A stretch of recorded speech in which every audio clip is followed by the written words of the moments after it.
So this week we're going to look at injury prevention. There are many physical activities that have risks associated with them. They can result in injury. To prevent these injuries, you should be able to identify these risks and know how to reduce them. So there are two types of risks. There are general risks, and these are associated with most physical activity. For example, you could sprain your ankle or pull a muscle. There are activity-specific risks. For example, the risk of being hit with a hockey stick is specific to hockey. You need to be able to identify and reduce all of these risks. So, for example, hockey, you could have a heart attack, there could be shin splints, there could be a pulled muscle, there could be a fractured shin, there could be a broken tooth. Each of these risks can be reduced from personal readiness. So what is personal readiness?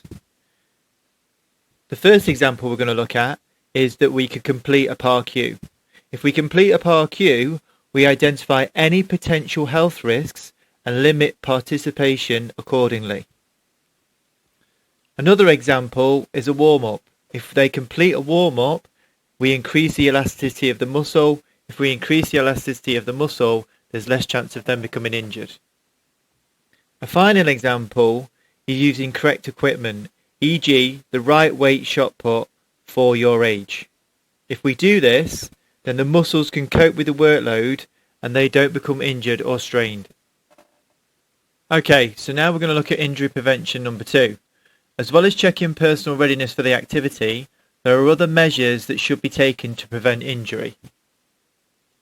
So if we use rugby as an example, and the possible injuries could be crush injury, dislocated shoulder, a gash on the leg, there are other measures that we can put in place to make sure that we limit these things happening.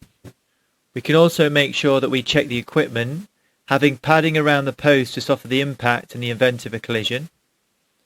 We could check the facilities to remove any obstacles from the pitch, for example broken glass, to avoid cuts.